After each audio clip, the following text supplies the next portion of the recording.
সুমনদা, ফিরহাদ হাকিম বলছে যে এই যে বাড়ি হেলে গেছে যাদবপুরের এলাকায়, সেটা নাকি বাম আমলের পাপ, যেটা তৃণমূল বহন করছে। তাহলে যত বাড়ি হেলেছে, যত বাড়ির ইল্লিগাল কনস্ট্রাকশন হচ্ছে কলকাতা শহরে, সেগুলো কাদের পাপ? এটা হচ্ছে প্রথম প্রশ্ন। আর দ্বিতীয় প্রশ্ন হচ্ছে, তৃণমূল কংগ্রেস একটা জিনিস বলতে খুব ভালোবাসে, বাম আমলের পাপ। বাম আমলের যত দুর্নীতিগ্রস্ত নেতা, যত হারমাত, যাদের বিরুদ্ধে কংগ্রেসিদের ওপরে অত্যাচার করার রেকর্ড রয়েছে, সেই সব নেতারা তো এখন তৃণমূলে। তাহলে তৃণমূল নিলেন কেন তাদের? বাম আমলের পাপ এইসব কথাগুলো বলে কোনো লাভ নেই। উনি তৃণমূল কংগ্রেসের দুর্নীতিকে ঢাকতে চাইছেন। ফিরহাদ হাকিম বরাবরই, বা তৃণমূল কংগ্রেসের সব নেতৃত্ব, কোনো ঘটনা ঘটলেই বিগত 34 বছরের দিকে আঙুল তোলেন। আমার একটাই প্রশ্ন ফিরহাদ হাকিম এবং মমতা বন্দ্যোপাধ্যায়ের প্রতি, যে আপনারা যে কোনো দুর্নীতির ঘটনা যখন মানুষের সামনে উঠে আসে, মিডিয়া সেগুলো মানুষের সামনে তুলে ধরে, আপনারা বিগত 34 বছরের বাম আমলের দিকে তাকান। বাম আমলকে, বাম আমলের ঘটনাগুলোকে এনে আজকের ঘটনাকে জাস্টিফাই করার চেষ্টা করেন। তাহলে সেই সময়কার বাম আমলের দুর্নীতিগ্রস্ত অত্যাচারী হারমাদ সিপিএম নেতারা আপনাদের দরবারের শোভা বাড়ায় কী করে? এটা আমার প্রশ্ন ফিরহাদ হাকিমের কাছে। যে আমলের পাপই হোক, আপনি কলকাতা শহরের মহানাগরিক। প্রতিটি ইমারতের কলকাতা শহরে যা আজকে দাঁড়িয়ে আছে, তা সঠিকভাবে মেনটেনেন্স হচ্ছে কিনা, সেটা রক্ষণাবেক্ষণ করা হচ্ছে কিনা, মানুষের প্রাণহানি তার থেকে হওয়ার সুযোগ আছে কিনা, এগুলো দেখা আপনার কর্তব্য। বাম আমলের কোনো দুর্নীতিকে এনে আজকের দুর্নীতিকে জাস্টিফাই করা প্রকারান্তরে বাংলার মানুষকে প্রতারণা করা, বাংলার মানুষের সঙ্গে এবং বাংলার মানুষকে ঠকানো, যেটা আপনি এবং আপনার নেত্রী এবং আপনার দলের সেনাপতি প্রতিনিয়ত করার চেষ্টা করেন। এবং আমি বলি যে বাম আমলের স্বাস্থ্য ব্যবস্থা কেমন ছিল, কারণ এখন স্বাস্থ্য ব্যবস্থায় একের পর এক এমন ঘটনা সামনে আসছে যাতে মানুষের মৃত্যু পর্যন্ত হচ্ছে।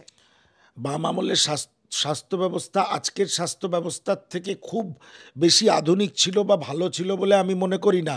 কিন্তু এটা ঘটনা, আজকের স্বাস্থ্য ব্যবস্থা ঘিরে যে একটা সমান্তরাল অর্থনীতি তৃণমূলী গুন্ডারা, তৃণমূলী নেতারা এবং এই মমতা বন্দ্যোপাধ্যায়ের স্বাস্থ্য দপ্তরের প্রশাসন চালিয়ে যাচ্ছেন, এবং তার থেকে এই ভেজাল স্যালাইন, এই নকল ওষুধ, এই দালাল চক্র সবই হচ্ছে।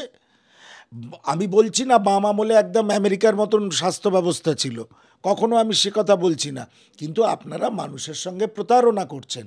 একটা সাধারণ হেলথ সেন্টারের বাইরে একটা সুন্দর গেট বানিয়ে দেওয়ার পর আপনি যদি বলেন এটা সুপার স্পেশালিটি হসপিটাল, আপনি যদি কম্পিউটার বসিয়ে বলেন যে এবার বেড পেতে কোনো অসুবিধা হবে না, সাধারণ মানুষ গিয়ে লাইন দিলেই বেড পাবে যদি বেড ফাঁকা থাকে, আর সেই গ্রামের মানুষটা গিয়ে, মা বোনরা গিয়ে দালালদের খপ্পরে পড়ছে, সেই দালালদের থেকে কাটমানি আর কমিশন খাচ্ছে তৃণমূল কংগ্রেসের লোকাল নেতারা।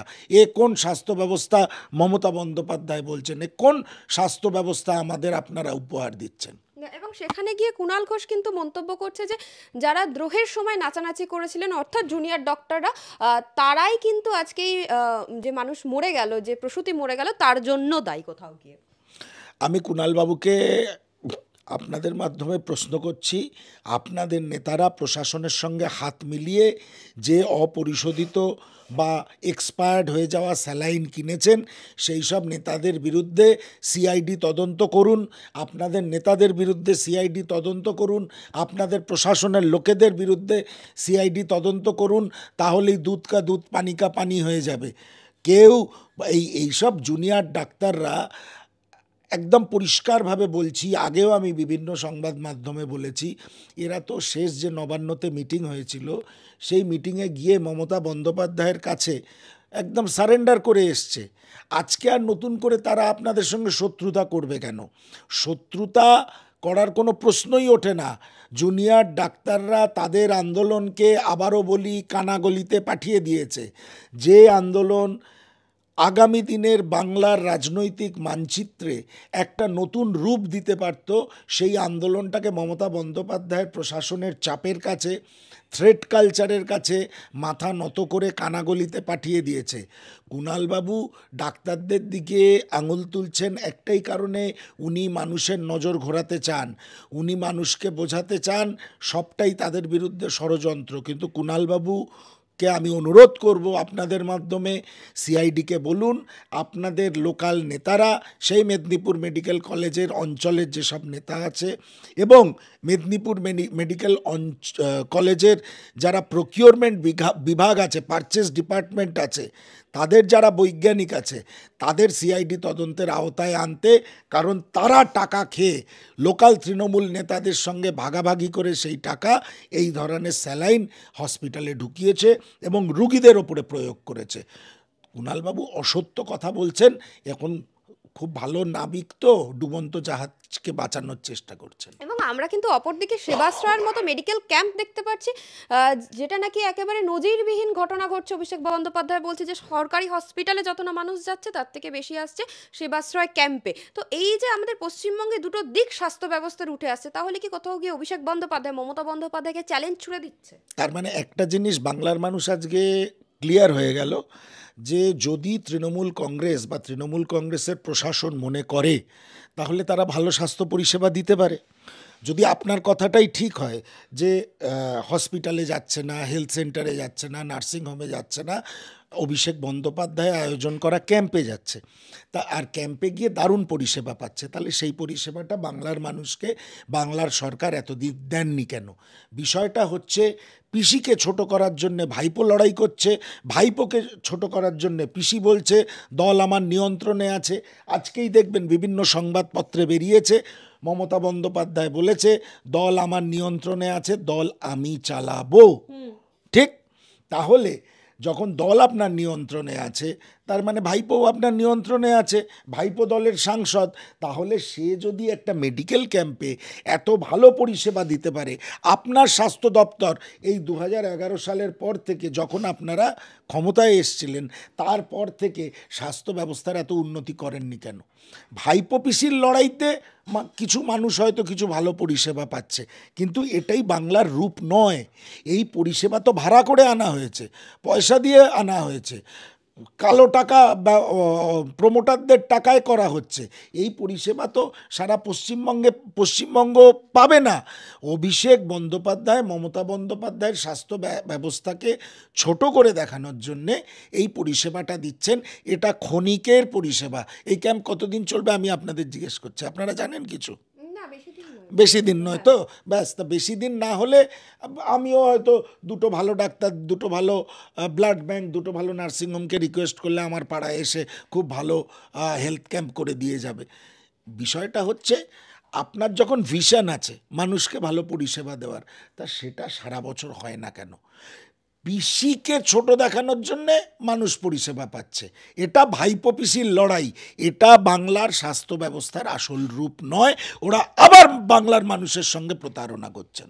এবং সেখানে কুণাল ঘোষ ভার্সেস অভিষেক বন্দ্যোপাধ্যায় এবং অখিলগিরি ভার্সেস উত্তম বড়াইকের গোষ্ঠীদ্বন্দ্ব একেবারে প্রকাশ্যে চলে আসছে। অখিলগিরি বলছে বোমা মারতে হবে। না, সাথে অখিলগিরি একটা মানুষের পর্যায়ে পড়ে নাকি? ও একদম মানে একটা অশিক্ষিত, বর্বর, রুচিহীন। যাই হোক, মমতা বন্দ্যোপাধ্যায়ের দলে গেলে এরা স্বীকৃতি পায়, তাই বিধায়ক হয়ে গেছে। যে মানুষটা ভারতবর্ষের রাষ্ট্রপতির, একজন মহিলা রাষ্ট্রপতির গায়ের রং কালো বলে তির্যক মন্তব্য করতে পারে, আরও কিছু কিছু বিষয় অখিলগিরির স্টেটমেন্ট রয়েছে, আপনারা সব জানেন। ওই লোকটা সম্বন্ধে কোনো কথা একটা ইতর, একেবারে অখিলগিরি একটা পাক্কা ইতর। আর উল্টো দিকে উত্তম বারিক রয়েছে, কেউ পিসির গ্রুপ, কেউ ভাইপোর গ্রুপ। এই সব সারা পশ্চিমবঙ্গটা আড়াআড়ি ভাগ হয়ে গেছে। এই পিসি ভাইপোর লড়াইতে বাংলার মানুষ সাফার করছে।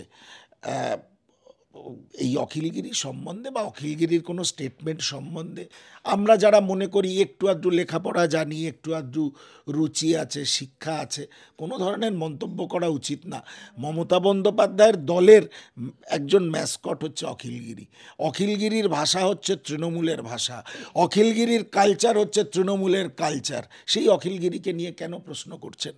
না, এবং শেষ প্রশ্ন করব, অভিষেক বন্দ্যোপাধ্যায় আবারও গতকাল ক্যাম্পে গিয়ে বললেন যে শিল্পীদের স্বাধীনতায় আমরা হস্তক্ষেপ করতে চাই না, যে যাই বলুক না কেন। টার্গেট করলেন কুণাল ঘোষকে। আরও একটি মন্তব্য যোগ করলেন যে এই যে যারা বলছে যে খারাপ কথা বলেছে বলে কাজ দেওয়া যাবে না, আজকে দলে এমন লোকও রয়েছে যারা একসময় তৃণমূলের বিরুদ্ধে কথা বলেছিলেন। না না, এই দ্বিচারিতা তো তৃণমূলের আছে। আজকে কোনো দুর্ঘটনা ঘটলে তারা যেমন বলছে 34 বছরের বাম শাসনের কথা, সেই সব হারমাদ, দুর্নীতিগ্রস্ত, অত্যাচারী বাম নেতারা আজকে তৃণমূলের দরবার শোভা বাড়াচ্ছে। তেমনি ভাইপো সঠিকভাবেই বলেছে যে শিল্পীদের কোনো জাত হয় না, শিল্পীদের কাজ দিতে হয়।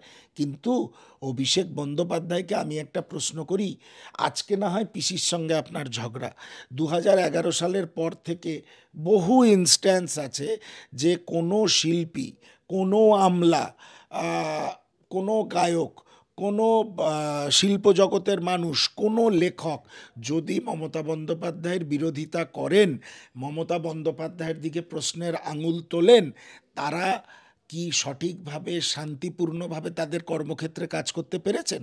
পারেননি। আজ আপনি দেখুন, এই হেলথ ক্যাম্পও পিসির বিরোধিতা করার জন্যে, আজকে শিল্পীদের পাশে দাঁড়ানো পিসি বিরোধিতা করার জন্যে, কিন্তু এরা সব এক ফ্র্যাটার্নিটির লোক। আজকে অভিষেক বন্দ্যোপাধ্যায়ও যদি ক্ষমতায় আসে, কোনো শিল্পী তার বিরোধিতা করলে সে কাজ পাবে না। কারণ টালিগঞ্জটাকে ইজারা দিয়ে দিয়েছে অরূপ বিশ্বাস, স্বরূপ বিশ্বাসকে। কোনো একটা টালিগঞ্জ হচ্ছে ছায়াছবি শিল্পের পীঠস্থান। অরূপ বিশ্বাস, স্বরূপ বিশ্বাস কোন শিল্প জগৎ থেকে এসছে, কোন ছায়াছবির ব্যাকগ্রাউন্ড থেকে এসছে? ওরা ডাইরেক্টর ছিল না, অ্যাসিস্ট্যান্ট ডাইরেক্টর ছিল না, স্ক্রিপ্ট রাইটার ছিল না, মিউজিক ডাইরেক্টর ছিল, কি ছিল ওরা? কিন্তু আজকে শিল্পীরা, টালিগঞ্জের শিল্পীরা, জুনিয়র শিল্পীরা, যখন 21শে জুলাই সভা হয়, বাস পাঠিয়ে দেওয়া হয়, সেই বাসে করে, এয়ার কন্ডিশন বাসে করে তাদের নিয়ে আসা হয়। তারা 21শে জুলাইয়ের শহীদ সভার শোভা বাড়ায় স্টেজে বসে। তা এইভাবে অভিষেক বন্দ্যোপাধ্যায়কে বুঝতে হবে, এইভাবে তার পিসি শিল্প জগৎটাকে, ছায়াছবির জগৎটাকে কুক্ষিগত করেছে।